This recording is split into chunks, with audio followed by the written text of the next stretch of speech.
بسم اللہ الرحمن الرحیم۔ جیسا کہ میں نے پارٹ 1 میں آپ کو سی کے بارے میں بتایا تھا کہ سی جون سے سین اور کاف کے لیے استعمال ہوتا ہے اور یہ کہاں کہاں پہ استعمال ہوگا یہ بھی بتا دیا تھا۔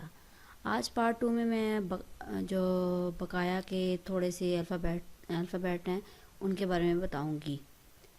تو الفابیٹیکل ساؤنڈ ہے، اس کا ٹاپک ہے حروف تہجی، اس کو کہ اردو میں اس کو کہا جاتا ہے۔ اب ہمارے پاس ڈی ہے، اس کو اردو میں ڈال کی آواز دی جاتی ہے۔ ای جونس ہے، اردو میں یہ چھوٹی یہ بڑی یہ کی آواز دی جاتی ہے۔ ایف فے کی آواز دے گا، جی جیم اور گاف کی آواز دے گا۔ اب جیم اور گاف کی آوازوں میں فرق دیکھیں۔ پہلا پوائنٹ یہ ہے کہ اگر جی کے بعد ای آئی وائی، وہی اسی طرح کا میتھڈ یوز ہوگا اس میں بھی کہ جی کے بعد ہم نے یہ پوشن لینا ہے، یہ والا، ٹھیک ہے۔ جی کے بعد ای آئی وائی میں سے کوئی حرف ہو تو جیم کی آواز ہوگی، یعنی جی کے بعد ای آئی وائی میں سے کوئی حرف ہو تو جیم کی آواز ہوگی، اور اگر ان حروف میں سے کوئی بھی حرف نہیں ہوگا تو آواز گاف کی آئے گی۔ یعنی جی کی آواز اردو میں دو آوازیں دے گا جی، ایک تو جیم اور ایک گاف۔ اگر تو ای آئی وائی میں سے کوئی حرف آئے گا تو جی جیم کی آواز دے گا، اور اگر ان حروف میں سے کوئی حرف نہیں ہوگا تو جی گاف کی آواز دے گا۔ یعنی میتھڈ جو جیسا سی میں یوز کیا گیا ہے ویسا ہم جی کے لیے یوز کریں گے۔ اب مثلاً اس کی اگزامپل کیا آ جاتی ہے، گن گیپ گو۔ یہاں پہ گاف کیوں آیا ہے، گاف کی آواز کیوں آئی ہے؟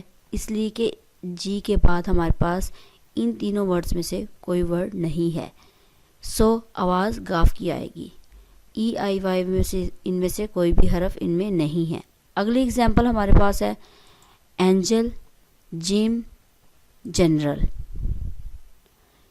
یعنی آپ کے پاس جی کے بعد ای آ رہا ہے، جی کے بعد وائی آ رہا ہے، جی کے بعد ای آ رہا ہے، تو آواز ہمارے پاس کیا آ جائے گی، جیم کی، کیونکہ جی کے فوراً بعد ہمارے پاس ای اور وائی آ رہا ہے۔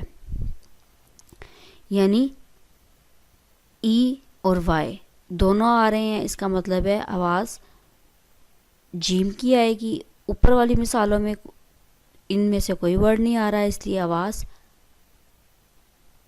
گاف کی آئے گی۔ یہ تھے ہمارے پاس یہاں پہ جیم تک جی تک الفابیٹس میں جی تک میں نے ورڈ آپ کو بتائے ہیں۔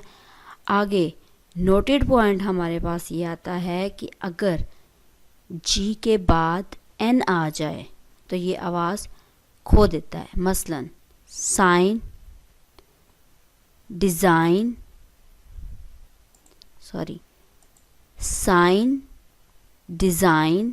رین، یعنی ان کے بعد جی کے بعد این آ رہا ہے، یہاں پہ بھی جی کے بعد این آ رہا ہے، یہاں پہ بھی، اور جی کے بعد این آ رہا ہے یہاں پہ بھی، تو یہ اپنی آواز کھو دے گا۔ یعنی جی آواز اپنی نہ تو جیم میں دے گا اور نہ ہی گاف میں دے گا۔ یہ تھے میرے پاس 3 پیج جی تک کے ٹاپک کے حوالے سے، جی کے پورشن کے حوالے سے، کہ سی کی طرح جی بھی 2 آوازیں اردو میں دیتا ہے، جیم اور گاف۔ اگر ای آئی وائی آئے کسی بھی ورڈ میں جی کے بعد تو آواز جیم کی آئے گی، اگر ان میں سے کوئی آواز نہیں ہوگی، کوئی ورڈ نہیں ہوگا تو آواز گاف کی ہوگی۔ بقایا کے الفابیٹ جو ان سے ہیں وہ انشاءاللہ تعالی پارٹ 3 میں بتاؤں گی۔ تب تک کے لیے مجھے اجازت دیں، اللہ حافظ۔